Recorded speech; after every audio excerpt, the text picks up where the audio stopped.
All right, Shalom. First and foremost, I would like to give all praise and glory unto Yahweh, Bahashem, Yahweh Shai, Bahashem, Rakakwadash, and double honors unto the apostles and the elders of GMS who rule well, teach well, being great examples to his younger brothers, and peace and blessings and salutations to the hopeful elect out there pushing his word and truth.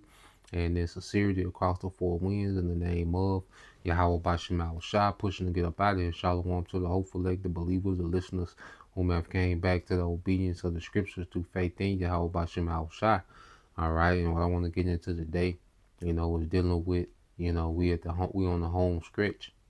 All right, this is, the last, stretch, okay, of prophecies, that have to happen before the return of Yahweh Shai. And as Yahweh Shai was running down, what would be going on in the earth, okay, before his return. He gave us instructions, okay, on how, to be watchful, okay?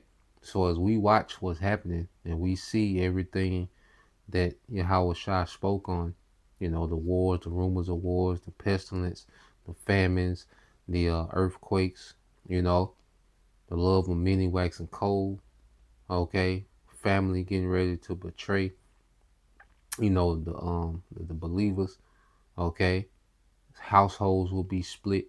All these different things, are signs, all right, of the return of our Lord, our King, okay, Yahweh Shai, okay. So where we at now, we on the home stretch, and that's why as men, the only thing that matters for us is finishing out. We at the point now to where it's time to finish this thing out. We've been awakened, okay, during this grace period, you see, to build, to edify, to be conformed unto Yahweh Shai. All right. And now we're getting to the time where Yahweh Shai finna wrap this thing up, man. Abba Rajazah, we're part of that number. We're finna be perfected.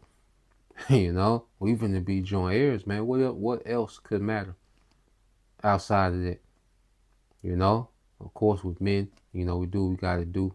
Every brother, obligations are different. So whatever that look like, for each brother, their daily obligations. Okay. But we're not in a time, okay? We're not in a time, all right, to be overly concerned with things that don't matter. Okay? We're not in a time, all right, to be distracted by the cares of this world. We in the time of finishing this thing out, So let's get this here. All right. This is the book of Luke, chapter 21, and verse 28. And it says, when these things begin to happen, stand up and raise your heads because your salvation is near. We here. It's near. It's near, man. We right here at the brink of civil unrest. Okay, Jacob's trouble. Okay.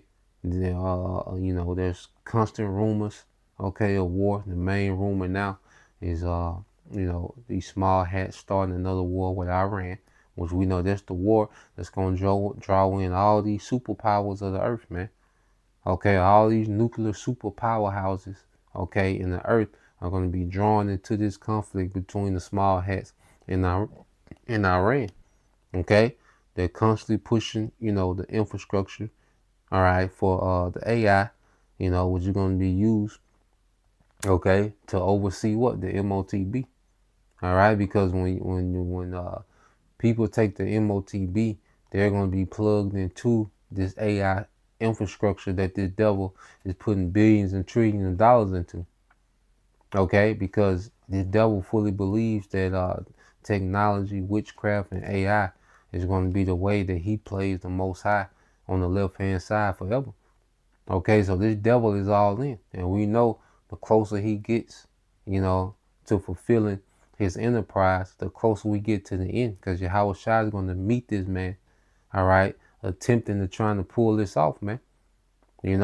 So everything is in place we need for the end of this age and the beginning of the age of Israel, man.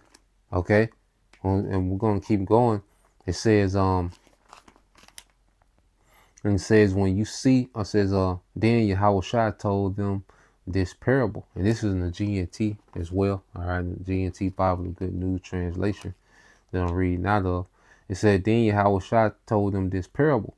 Think of the fig tree and all of the other trees. When you see their leaves beginning to appear, you know that summer is nigh. In the same way, when you see these things happening, you will know that the kingdom of the Most High is about to come, man. So we see these things happening. We see prophecy budding in the earth, springing forth, beginning to manifest itself. Okay, all the prophecies that we, speak on and read about, they're beginning to manifest themselves more and more. Okay, the things that we expounded on, well, now these things are happening in real time. Prophecy has taken over the news. Okay, the only thing worth talking about now, all right, when it comes to prophecy, when it comes to the news, is prophecy, man. Okay, food scarcity, well, that's prophecy, man. Okay, civil unrest, okay, civil war, all these things are prophecy, man. World war, okay. These are all the like, if prophecy was a tree where we're seeing all the buds, okay, beginning to spring forth, beginning to show. Everything is budding. Prophecy is budding in the earth. Okay. And they're blooming. They're beginning to bloom. Okay, there's no doubt that we're here. So we're in the mindset now of finishing. Okay, so reading on, verse 32 says, remember that all these things will take place before the people now living have all died. Now, are those people, back during the time of Yahushua, did they live continuously? No, they're back reincarnated. Their generation is back. You see, that generation of the apostles that follow Yahushua, the rest of the believers, because you had Jake that believed. You go to the gospel, you had Jake that believed. Jake was being healed based on what? Their belief. Okay, so that generation of believers is back, and that generations of non-believers is back. Those that said, give us Barabbas, you can tell. Okay, you can tell. Jake would rather have NBA YoungBoy reign over them than Yahushua. That generation that chose Barabbas is back. They gave Yahushua to Caesar, all right, to Pilate. That generation is back. That wicked leadership, okay, Caiaphas and the rest of those chief priests and Sadducees and wicked, Pharisees, they're back. Okay, everyone's back. That generation is here. So before this generation dies in this time, all right, that was back then, all right, they came back reincarnated in this era. Okay, so before they die, now you know that this is the lifetime it's gonna happen. Ain't no doubt that this the lifetime that these things are gonna happen, man. Okay, and like Elder Apostle Tahar say, man, hey, you can count the months. Okay, whether it be 10 months, all right, 20 months, 40 months. Hey, we just know that we close. You see, we close. Whether it be 50 months, it's still months. You see, ain't no 10, 20 years you can't see it because things are brewing so much. Things are right here. Okay, and this devil, ever since all right, Trump has taken office, these elites have pushed the gas on this new world order, man. They've shifted gears with this thing, man. A lot has happened in these 10 months that this man's been in office, man. Okay, so these devils, they not, they know their time is short. Okay, the Lord got a spirit on them to really, move. Okay, so we see that because nothing, because it take decades to build the infrastructure for the AI. Okay, for the CBDC, central bank digital currency, but it's only going to take a 10-minute speech to make it mandatory. Okay, there's been a build up, to this third world war. Okay, there's been decades to this build up going back ever since World War II. There's been a build up to this third world war. When you really look at it. All right, so from the Cold War, all right, until now.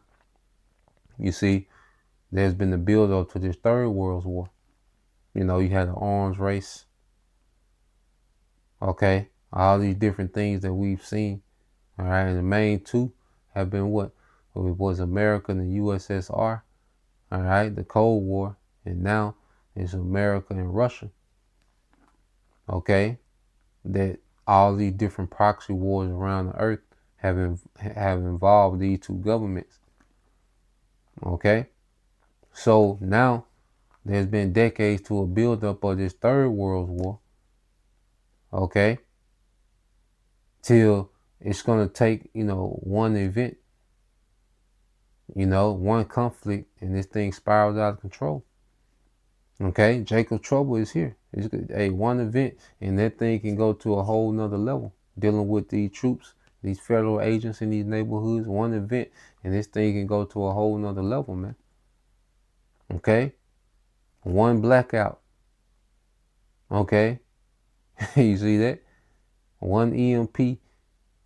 All right, a few weeks of EMP, man. So the stage is set for this thing to just accelerate until the end. Now, no man knows, all right, the hour of time. No one can give you an exact date of the end. Okay, but we're close. All right, and because every day it's a true statement that we're closer than we ever been. Another day closer. All right, and it's all about this, you know. Like I'm saying, we watch these things and we know we close. You know, so whether it's cause 2-3 years ain't long. 4 years, even 5, that's not long. The way time moving, 5 years not a long time, man. Cause see, another thing too is we begin to think like immortals, man. These little pockets of time, 2 years, 3 years, 5 years, like this little time moving quick. You know, especially as we're active, you know, in this ministry, man, this time is flying. You see? So this is 2nd Ezra chapter 6 and verse 7 says, Then I asked, how long a period of time will divide the ages? When will the first age end and the next age begin? So Ezra is inquiring about the end. He's inquiring about the kingdom. You know, our forefathers, man, this was their mindset, man. Their mindset was geared on the kingdom of Yahweh Bashim Al Shah, man, the kingdom of righteousness, man. Okay, and the heathens to be put down. That's what they was inquiring about, man. That was their mind was at. Okay, Ezra wasn't chasing the bag and trying to be popular and cute in the Medo-Persian Empire. Okay, Nehemiah, they wasn't on that. You see, the apostles, you know, they was asking about the kingdom. They was asking about rulership. Okay, and righteousness, man. You know, they was fed up with seeing the wicked heathen in power and authority, man. Okay, and we should be at that point. Okay, it's about the kingdom to come now. Okay, we're gonna get rewarded when Yahweh Shai returns, man. Okay, and brothers, we gotta have a mindset. We ain't gotta chase nothing.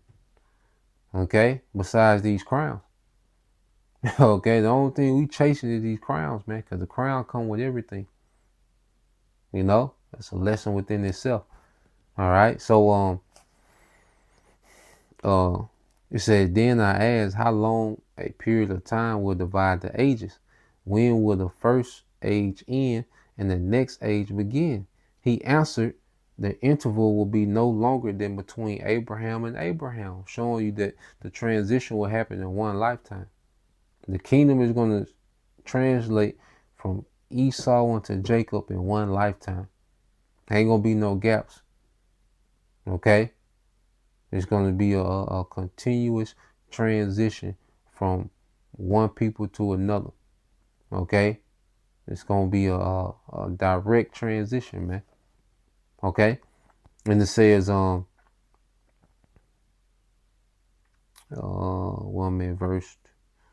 verse 9. I read out verse 8. He says, He answered, the interval will be no longer than between Abraham and Abraham. He was the grandfather of both Jacob and Esau. And when they were born, Jacob was holding Esau's heel. All right, showing you there was representation that because the end of Esau's kingdom, All right, because the feet represents the end of a man. The hand represents what? That power. Okay, so at the end of Esau's, all right, reign, because his kingdom was birthed into the earth first. Okay, the Renaissance, that was him coming into the fulfillment of the blessings from Genesis. You see, Esau came into the fulfillment of his blessings that he received from Isaac, okay, during the Renaissance. You know, when he was able to conquer the entire earth with the sword, okay? But now, all right, he's at the point, you see, of his feet, which is his end. All right, the 10 toes of that statue in the book of Daniel. In the days of these kingdoms, where the Lord set up a kingdom which shall never be destroyed. All right, you see? So this is where we at now. And our brothers are, we're part of that kingdom. This is what we're a part of. Brothers, we're a part of a kingdom that's never going to be destroyed. A rulership that's never going to be destroyed. This is what we're fighting for. Okay? This is what we wake up, all right, and give our energy to for this, man. Okay? A kingdom that should never be destroyed in righteousness. All right? So this hand is what represents power. And ultimately it's Yahweh Shai. Because that's gonna be the strength, okay, of our kingdom. Okay? The strength given to him by the Father. And it says Esau represents the end of this age, and Jacob represents the beginning of a new age, man. You know, and we're here. We're here at the beginning of the new age, man, and the Lord saw it fit to allow us to be a part of it, man. Lord, will we endure? You know, what motivation, what more motivation could we have to endure, okay, than to be joint heirs with Yahweh, you know, forever. You see? And we can't even comprehend what that means. We have an inkling. You know, we see in part, we prophesy in part, we have just enough to fight for it. Okay, but to really comprehend what that means, we're not gonna know until we get there, man. You know, and that's why the main fight is getting there. Okay, so that was the point. You know, Lord will, you brothers, all right, and you sisters was edified once again. All right, I'm gonna give all praise and glory unto Yahweh, Bahashim, Yahushua, Bahashim, Rakakadash, and double honors unto the apostles and the elders of GMS who rule well, teach well, being great examples to his younger brothers. And peace and blessings, say to the hopeful. Shalom.